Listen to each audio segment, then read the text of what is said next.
সবার পাশে থাকলে আমি হয়তো একটা জীবন ফিরে পাবো। আমি অনেক দিন বাঁচতে চাই। একসময় তো ভালোবেসে বিয়ে করেছিলেন, আজকে এই অসুস্থ অবস্থা, সেই মানুষটাকে কাছে পাচ্ছেন না, ওই ভালোবাসা চাই না আমি। মাত্র ২৭ বছর বয়সে তনুর দুটো কিডনি ড্যামেজ হয়ে গিয়েছে। সপ্তাহে ৩ দিন ডায়ালাইসিস করাতে যেতে হয়। ঘরে মা প্যারালাইজড। অনেক বছর আগেই বাবাকে হারিয়েছেন। দিদি টিউশন পড়িয়ে এবং সেলাই মেশিন চালিয়ে কোনো মতে সংসার চালাচ্ছেন। উত্তর ২৪ পরগনা জেলার অশোকনগর পৌরসভার ২২ নম্বর ওয়ার্ডের মানিকনগর শিমুলতলা এলাকার বাসিন্দা তনু রানী চৌধুরী একসময় ভালোবেসে বিয়েও করেছিলেন, কিন্তু অসুস্থ হওয়ার পরে ভালোবাসার সেই মনের মানুষটিও আজ আর খোঁজ নেয় না, নেই কোনো যোগাযোগ। আজ ভালোবাসা দিবসে অসুস্থ তনুর দু চোখ বেয়ে গড়াচ্ছে শুধুই জল।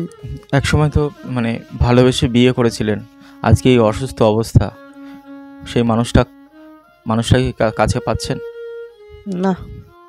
তা সে তার মতন তার মা বাবা ভাই বোনকে নিয়ে সুখে আছে, আমার দিকে ফিরেও দেখে না। কিন্তু ভালোবেসেই তো তাকে বিয়ে করেছিলেন।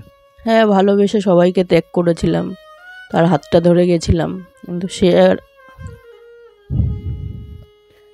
এখন আর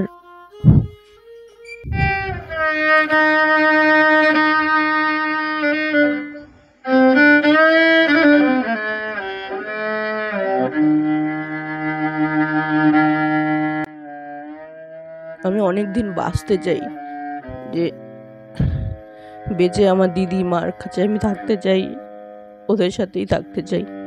ওই ভালোবাসা চাই না আমি। তনুর চোখে অনেক রঙিন স্বপ্ন ছিল অনেক আশা। আজ সব স্বপ্ন ভুলে গিয়ে প্রতি মুহূর্তে যেন বেঁচে থাকার লড়াই করছেন। 1 চামচ জল খেলেও সেই জল রক্তে মিশে যাচ্ছে। তার কারণ তনুর দুটো কিডনি খারাপ হওয়ার পর থেকে প্রায় ৩.৫ বছর ধরে একবারের জন্যও প্রস্রাব হচ্ছে না। এটা একটা বড় সমস্যা। ফলে রক্তে হামেশাই মিশে যাচ্ছে সোডিয়াম, পটাশিয়াম, ইউরিয়া এবং ক্রিয়েটিনিন, যার কারণে ফুলে যাচ্ছে শরীর। তাই প্রতি সপ্তাহে ৩ দিন রক্ত থেকে বর্জ্য অপসারণের কাজ কৃত্রিমভাবে করার জন্য বারাসাতে যেতে হয় ডায়ালাইসিস করানোর জন্য। গত ৩.৫ বছর ধরে ডায়ালাইসিস করানোর জন্য সূঁচ ফোটাতে ফোটাতেই তনুর বাম হাতের কি অবস্থা, ছবিটা একবার দেখুন, তাহলেই কিছুটা অনুমান করতে পারবেন। প্রতিদিন প্রতি মুহূর্তে যেন ২৭ বছরের এই মেয়েটি বেঁচে থাকার জন্য লড়াই করে যাচ্ছেন। তনুর রোজ খেতে হয় ৭ থেকে ৮টি দামি দামি ওষুধ এবং প্যারালাইজড মায়ের রোজ প্রয়োজন ৫টি ওষুধ। কোথায় পাবেন এত টাকা?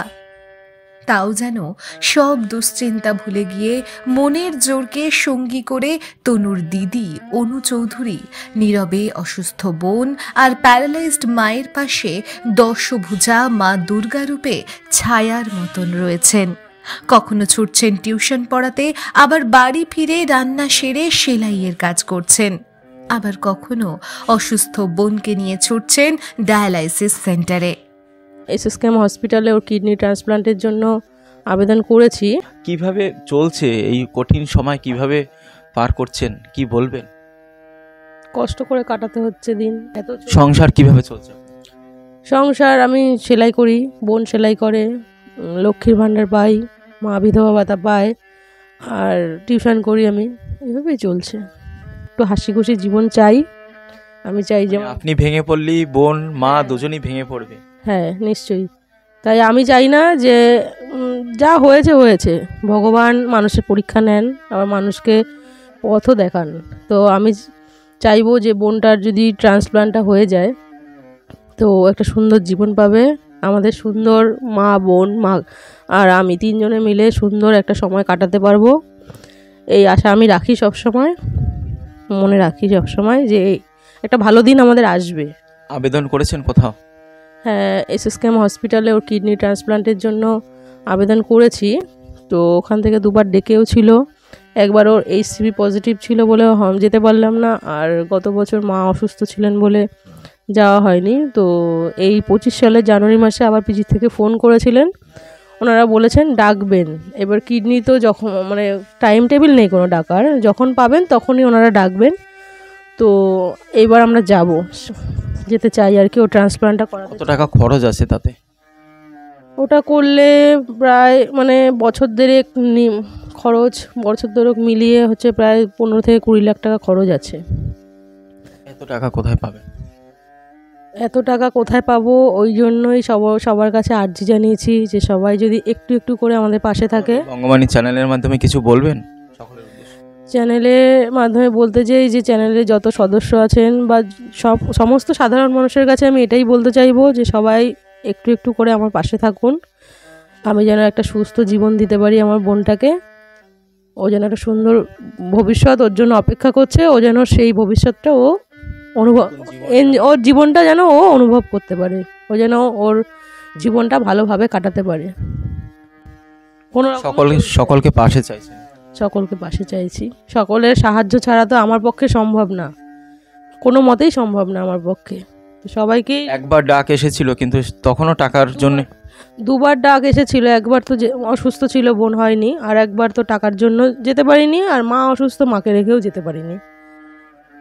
দুটো সমস্যাই ছিল। তো এইবার চাইছি সবাই যদি একটু একটু করে মানে কিডনি ট্রান্সপ্লান্ট হওয়ার পরেও 1 বছর পুরো রেস্ট্রিকশনে রাখতে হবে, তার পিছনে অনেকটা খরচ। 1.5 বছর রাখতে হবে রেস্ট্রিকশানে, হাইজিন মেনটেন করে রাখতে হবে। তো প্রত্যেক মাসে ট্রান্সপ্লান্টের পরে প্রত্যেক মাসে 25 থেকে 30 হাজার টাকা খরচ আছে ট্রিটমেন্টে, ওষুধ খরচ, টেস্টের খরচ, নানা রকম খরচ দিয়ে প্রায় 25,000 টাকা মতো খরচ আছে পার মান্থ। এটা এরকম 1.5 বছর চলবে। মনের জোর রেখে এভাবেও বেঁচে থাকা যায়, এভাবেও বেঁচে থাকার স্বপ্ন দেখা যায়। 27 বছরের তনুর এখন একটাই স্বপ্ন, আবার তিনি সুস্থ হয়ে মা এবং দিদির পাশে দাঁড়াবেন। সকলের উদ্দেশ্যে কি বলবেন? সকলের উদ্দেশ্যে বলবো, যদি সবাই আমার পাশে থাকে তাহলে আমি একটা নতুন জীবন ফিরে পাবো। সবার সাহায্য ছাড়া সবাই যদি পাশে না থাকে তাহলে কোনো দিনই আমি সেই জিনিসটা পাবো না, নতুন জীবন আর ফিরে পাবো না। তাই সবার পাশে থাকলে আমি হয়তো একটা জীবন ফিরে পাবো। আমি অনেক দিন বাঁচতে চাই, যে বেঁচে আমার দিদি মার কাছে আমি থাকতে চাই, ওদের সাথেই থাকতে চাই। একদমই এত সময় কথা বললাম তনু রানী চৌধুরীর সাথে। তিনি কিন্তু আজকের দিনেও এই ভালোবাসা দিবসে আজকের দিনেও তিনি চোখের জল ফেললেন, এবং এই অসুস্থ অবস্থায় একসময় যে মানুষটাকে ভালোবেসে বিয়ে করেছিলেন সেই মানুষটাও কিন্তু পাশে নেই। তনু আরও অনেক দিন বাঁচতে চান, অসুস্থ মায়ের পাশে থাকতে চান, এবং কষ্ট করে দিদি যে টিউশন পড়িয়ে কোনো রকমে সংসার চালাচ্ছেন সেই দিদিরও পাশে দাঁড়াতে চান। আমরা বঙ্গবাণী চ্যানেলের পক্ষ থেকেও সকলের কাছে আবেদন রাখছি, একদম শিক্ষক মহল থেকে শুরু করে ব্যবসায়ী, আপনারা যারা সমাজের যারা রয়েছেন সকলে এগিয়ে আসুন। এই বয়সে মাত্র 27 বছর বয়স, এই বয়সে 2টো কিডনি হারিয়েছে তনু রানী চৌধুরী। তার জীবনে অনেক স্বপ্ন, সেই স্বপ্ন পূরণে সকলে পাশে দাঁড়ান, আর্থিকভাবে একটু সহযোগিতা করুন। অশোকনগর থেকে উজ্জ্বল শিকদারের রিপোর্ট, বঙ্গবাণী নিউজ।